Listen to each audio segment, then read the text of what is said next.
Bismillah, alhamdulillah, wassalatu wassalamu ala rasulillah Sayyidina wa maulana Muhammad ibn Abdullah wa ala alihi wa sahbihi wa man walah wa la hawla wa la quwata illa billah.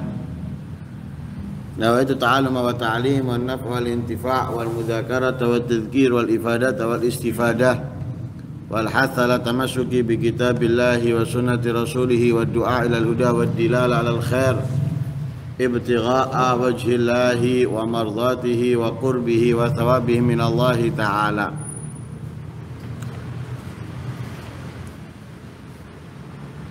Ada waktu-waktu yang dilarang sholat. Larangan sholat di dalam waktu tersebut terjadi perbedaan pendapat di dalamnya antara makruh dan haram, sehingga di sebagian kitab dikatakan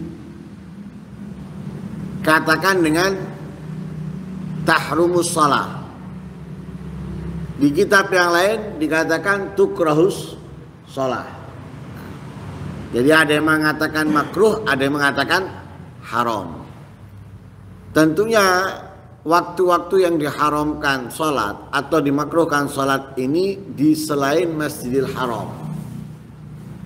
Adapun di Masjidil Haram semua itu tidak berlaku, baik dengan ibarah yang dimakruhkan ataupun yang diharamkan.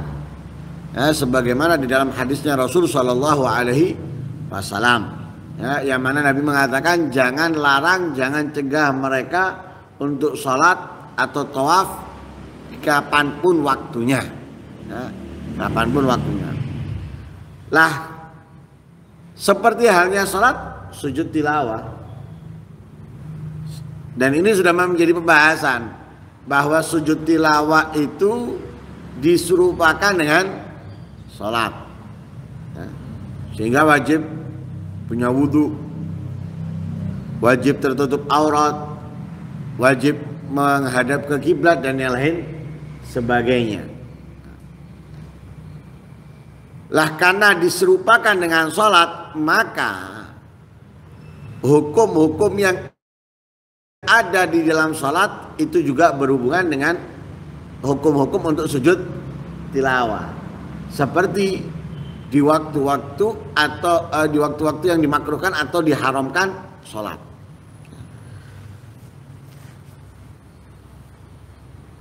Nah, Imam Syafi'i berkata, di dalam kitab ini disebutkan la yukrahu indana sujudut tilawah fil awqatil lati nuhiya anis salati fiha. Tidak dimakruhkan sujud tilawah menurut pendapat madhab kami, yaitu dalam madhab Imam Syafi'i. Tidak dimakruhkan kenapa sujud tilawah dalam madhab Imam Syafi'i dalam waktu-waktu yang dilarang sholat di dalamnya. Ya. Ada waktu-waktu yang sholat dilarang, seperti yang disebutkan dalam kitab Safinatun Najah, itu fi awqatin fi khamsati awqat, di 5 waktu. Inda tulu'il fajri hatta tartafi'a gadrul rumhin, atau ba'da salatu subhi hatta tatlu asyamsu, wa inda tulu asyamsi hatta tartafi'a qadru rumhin, indal istiwa hatta tazul fi ghairi yaumil jum'ah. Kemudian ba'da salatil asri hatta taghruba, wa indal isfirar hatta taghrub. Lah di 5 waktu ini dilarang salat. Lah sujud di 5 waktu ini dalam mazhab Imam Syafi'i tidak dimakruhkan. Tapi berarti kalau seperti itu ada pendapat yang memakruhkan. Ada pendapat yang memakruhkan. Lah yang tidak memakruhkan ini selain pendapat di dalam mazhab Imam Syafi'i, Imam Syi'bi, Imam Hasan al-Basri, Salim bin Abdullah, Al-Qasim, Atha, Ikrimah, Abu Hanifah, Imam Abu Hanifah wa ashabu ra'yi wa Malik Dan Imam Malik fi ihda riwayatain. Imam Malik di dalam salah satu dua riwayatnya. Jadi 3 madhab. Imam Syafi'i, Imam Abu Hanifah, Imam Malik di salah satu pendapatnya itu sama. Selain ulama-ulama yang lainnya, sama, tidak dimakruhkan sujud tilawah dilakukan pada waktu-waktu yang dilarang sholat, baik larangan makruh atau haram. Lah itu semua kapan tidak dimakruhkan? Ketika orang yang melakukan tidak niat sujud. Kalau dia sengaja membacanya untuk niat sujud di waktu yang dilarang, itu nggak diperbolehkan seperti sholat kemarin. Nah, di pembahasan kemarin kalau kita sholat ingin membaca ayat sajadah dan tujuan kita sujudnya dari ayat sajadah, ini membatalkan sholat, haram. Nah, kalau tidak ada tujuan sujudnya, hanya menjalankan kesunahan bacaan, maka tidak masalah, dan itu sunnah dan tidak mempengaruhi dalam sholatnya sama sekali.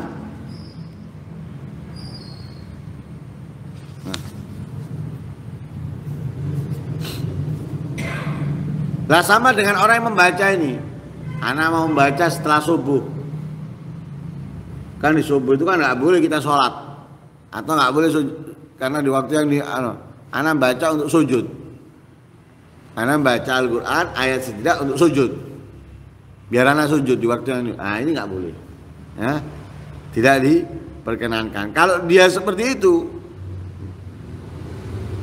disebutkan illa idza qasada wa ta'ara iqa'uha fi waqtil karaha liqau di waktu karaha fatahrumu hina idzin. Kalau dia bertujuan ingin melakukan itu pada waktu yang diharamkan atau dimakruhkan, akhirnya haram saat itu. Kenapa? Karena dia dianggap bermain dengan syariat, ya, bermain dengan syariat.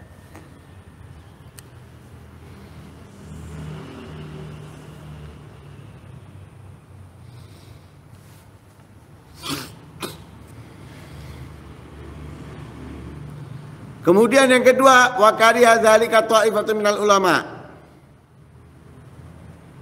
Ada pula yang memakruhkan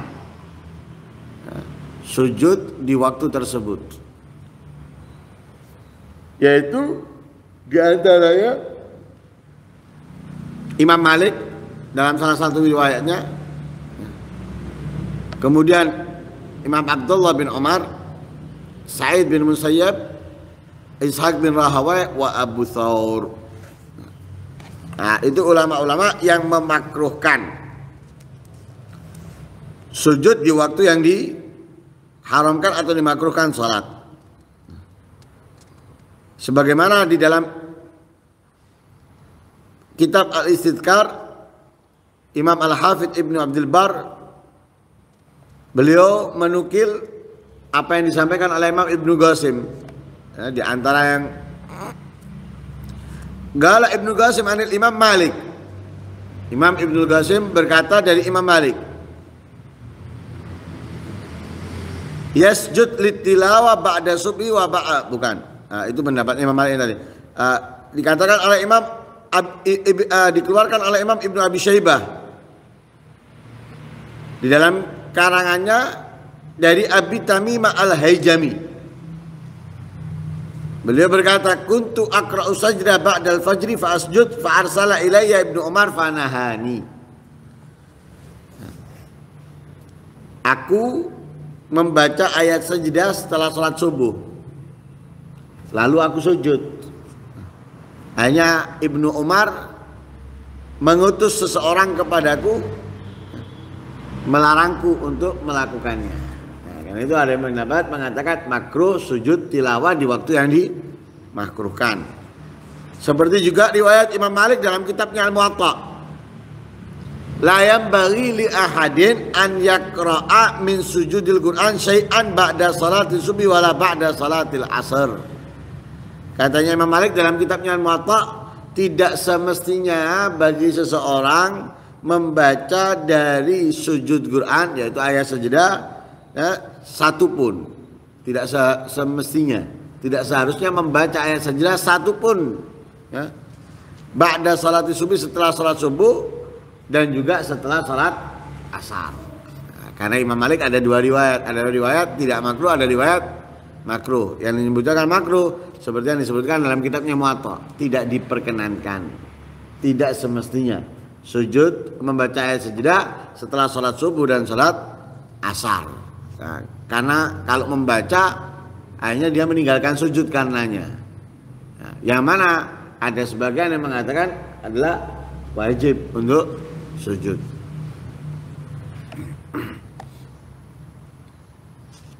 Kemudian pembahasan lain yaitu hukum berdirinya rukuk atau kedudukan rukuk masuk dalam kedudukan sujud tilawah. Nah, ini nggak ada, ya, tidak akan menjadi rukuk itu pengganti daripada sujud. Nah, tidak ada ceritanya rukuk menjadi pengganti daripada sujud. Nah, beda dengan duduk ada sebagai pengganti daripada berdiri dan semisalnya. Tapi kalau rukuk pengganti daripada sujud nggak akan. Nah, karena itu nggak ada. Kita bisa membaca sujud tilawah, membaca ayat sajadah, kemudian kita lakukan hanya dengan rukuk, nggak dengan sujud sebagai pengganti daripada rukuk, nggak. La yakumur rukuk maqama sujud tilawah fi halil ikhtiyar. Jadi dalam keadaan tidak kepepet, dalam keadaan tidak ada masalah, tidak akan pernah menjadi rukuk itu adalah kedudukan sujud tilawah. Dan itu dalam madhabnya Imam Syafi'i dan madhabnya banyak daripada para ulama baik dari salaf dan khalaf. Tapi Imam Abu Hanifah mengatakan ya gumu magamahu, rukuk bisa menduduki makomnya sujud tilawah ya, bisa artinya apa? Bisa dilakukan dengan rukuk walaupun tidak sujud.